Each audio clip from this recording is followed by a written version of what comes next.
আসসালামু আলাইকুম। সকলে কি খবর? সকলে কেমন আছেন? আশা করি আল্লাহর রহমতে সকলে অনেক ভালো আছেন, সুস্থ আছেন। আপনাদের ফ্যামিলি পরিবার সকলে সুস্থ আছে, ভালো আছে। তো ইনশাল্লাহ আজ আমরা সংক্ষিপ্ত একটা আলোচনা করব ঘড়ি বিষয় নিয়ে, হাত ঘড়ি নিয়ে।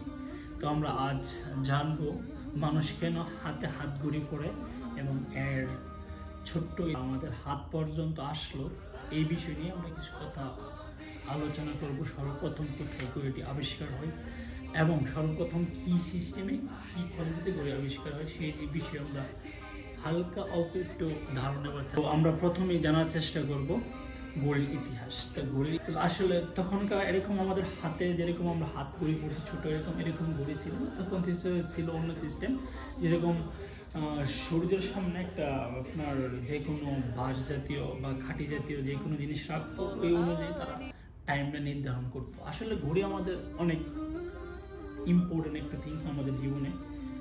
তো ঘড়ি না থাকলে আসলে দুনিয়াটা কেমন হতো আল্লাহ ভালো জানে, আমরা আসলে কি বলবো। কিন্তু ঘড়ি ছাড়া আমাদের টাইম মেনটেন ছাড়া আমাদের আসলে অনেক সমস্যায় পড়তাম। বিশেষ করে ডক্টর, তারপরে হচ্ছে পাইলট, তারপরে হচ্ছে এসব যেরকম অনেক ইম্পর্টেন্ট পেশা যেগুলো আছে, তো এইগুলো আসলে ঘড়ির বিকল্প কোনো কিছু নেই। টাইম মেনটেন করে চলতে হবে, টাইম টু টাইম। যেরকম আমরা দুনিয়াতে আসি একটা টাইমের জন্য, ওই টাইম পরে আবার আমরা চলে যাবো দুনিয়া থেকে। আসলে আমরা দুনিয়া চিরস্থায়ী কেউ না, তো মুহূর্তে যেন হবে টাইমের ভিতরে আমরা জীবিত আছি, আর টাইমের ভিতরে চলে যাবো।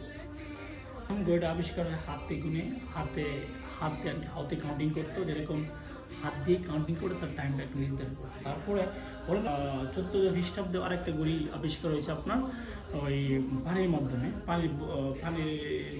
একটা পানি বালতির মধ্যে একটা পানি রাখবে, পানির মাঝে উপর ইউরোপ অ্যান্ড এশিয়াতে মোটামুটি ফেমাস হয়ে গেছিলো। তারপরে আপনার ধীরে ধীরে স্টেপ বাই স্টেপ আসলে ঘড়ি আমাদের হাত পর্যন্ত এখন পর্যন্ত চলে আসে। তারপরে ইউরোপ এশিয়াতে যখন ঘড়িটা আপনার জল ঘড়ি ফেমাস হয়ে যায়, তখন তারা চিন্তা করে এইগুলো আবার আরেকটু ছোটো করার, মানে 8 এবং 9 শতাব্দীতে আপনার ইউরোপে এবং এশিয়াতে প্রচুর পরিমাণ ঘড়ির একটা আপনার চাহিদা হয়ে যায়। ঘড়ি সম্পর্কে সবাই জানা শুরু করেছে আর কি। আগেও জানতে কিন্তু আমি ঠিক জানি না, আমি যেটুকু জানতেছি সেটুকু বলতেছি। তো তারপরে হচ্ছে আপনার ইউরোপে যেরকম অনেক বাণিজ্যিকভাবে তৈরি করতে সক্ষম হয়, তখন তো 1656 খ্রিস্টাব্দে আমরা বুঝতে পারি যে ঘড়ি মোটামুটিভাবে আমাদের মাঝে আসা শুরু করে দিয়েছি। তারপরেও ঘড়িগুলো ছিল দেওয়াল ঘড়ি, তখন পর্যন্ত আমাদের হাত ঘড়ি এখন পর্যন্ত আসেনি।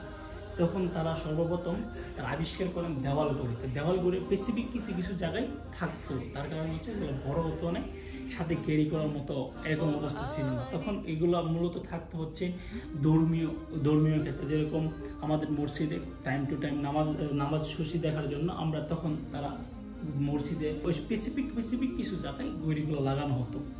তখন আপনার এরকম আমাদের হাতে এখনো ঘড়িটা আসে নাই। তারপরে আপনার হচ্ছে 1812 সালে আব্রাহাম আসলে ঘড়িটা ছোট করে নিয়ে আসছে। তখন আপনার পকেট ঘড়ি হতো, পকেট ঘড়ি যেটা পকেটে থাকতো, তখন পকেট থেকে বাইরে করে আপনার টাইম দেখতে হতো। তো তখন যখন প্রথম বিশ্বযুদ্ধের সময় যখন সৈনিকেরা টাইম দেখতে যেত, তখন তাদের অনেক সমস্যা হতো। এরকম পকেটে থাকলে সব কিছু খুললে আবার বাইরে করে দেখা, টাইমটা দেখা অনেক, তারপর পিস্তল যেটা এক সৈনিকের হাতে যারা থাকে ওটা রাই খাবার টাইমটা দেখতে হতো। কিন্তু তারপরে এই জিনিসটা 1812 সালে ইব্রাহিম লাস্টের নামটা কিছুটি খেলা আছে না, ইব্রাহিম, তো উনি সর্বপ্রথম ঘড়িটা আবিষ্কার ছোট আকার নিয়ে আসে।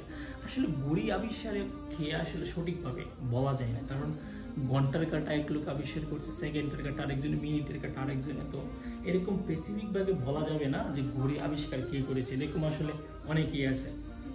তো যাই হোক, তো সর্বপ্রথম তখন ছেলেরা ইউজ করতে হচ্ছে পকেট ঘড়ি যেগুলো আছে আর চেনটি লাগা থাকবে, পকেট ঘড়ি আবিষ্কার করা হয়। তখন ছেলেদের শুধু পকেট ঘড়ি থাকতো। তখন 1812 সালে যখন আব্রাহাম ঘড়ি আবিষ্কার করেন, তখন উনি একটা রানীর জন্য ঘড়ি আবিষ্কার করছিল।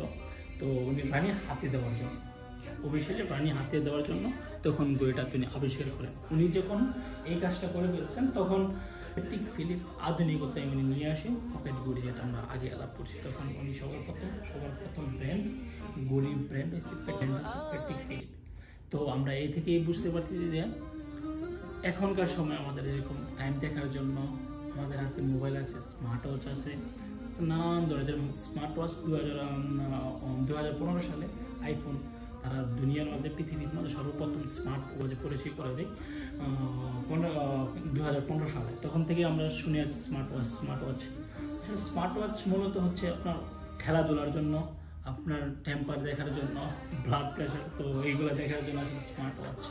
আসলে ঘড়ি বলতে আমরা যা বুঝি অ্যানালগ ঘড়ি। বিশ্বযুদ্ধের পর থেকে আসলে ঘড়িটা মূলত অত্যাধিকভাবে ফেমাস হয়ে যায় আমাদের মাঝে। তো তখন আপনার কিছু কিছু ব্র্যান্ড যেরকম রোলেক্স, বিশ্বযুদ্ধের পরের থেকে, রোলেক্স আগে থেকে আসছিল, তারপর থেকে বেশি ফেমাস হয়ে গেছিলো। যেরকম দ্বিতীয় বিশ্বযুদ্ধের সময় রোলেক্সের ঘড়ি মূলত আসলে সকল সৈনিকেরা তখন তা হাতে দিত।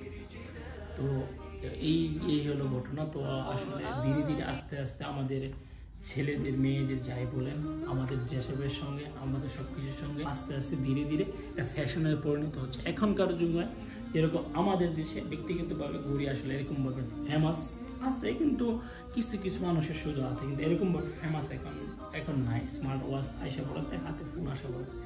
আসলে দেখেন ঘড়ির ফ্যাশন আপনি যে কোনো, যেরকম পাইলট, ডক্টর, এসব পেশে আপনার থাকলে আপনার মাস্ট বি ঘড়ি পড়তে হবে, চান আর না চান। তারপর আসছেন ছেলেদের হাতে যদি ঘড়ি না থাকে, তখন আপনার হাত আসলে হাতের মতো সুন্দর দেখা যায়। ঘড়ির ছোট্ট মোটো কিছু বিষয় সম্পর্কে আপনাদেরকে জানানো। তো অবশ্যই ঘড়ি দেখে শুনে কিনতে হবে, স্মার্ট দেখে কিনতে হবে, মুভমেন্ট দেখে কিনে শুনে কিনতে হবে, কালার দেখে কিনে শুনতে হবে। দেখেন ব্র্যান্ড আসলে রোলেক্স, পেটিক ফিলিপস, তারপরে হচ্ছে এইগুলো আসলে আমাদের জন্য অনেক এক্সপেন্সিভ। তো আমরা আপনাদের মাঝে নিয়ে আসতেছি ইনশাল্লাহ 2026 সালের লাস্টের দিক দিয়ে আমরা ইনশাল্লাহ আপনাদের মাঝে বাংলাদেশি একটা ব্র্যান্ড উপস্থাপন করার চেষ্টা করব, একটা ব্র্যান্ড তৈরি করব। আমরা চেষ্টা করতেছি বাংলাদেশে কোনো একটা বাংলাদেশি ওয়াচ ব্র্যান্ড হিসাবে একটা ব্র্যান্ড লঞ্চ করার জন্য ইনশাল্লাহ। তো ব্র্যান্ডটার নাম হবে জাফরি। নামটা অনেক সুন্দর, আমার কাছে অনেক ভালো লাগে ব্যক্তিগতভাবে।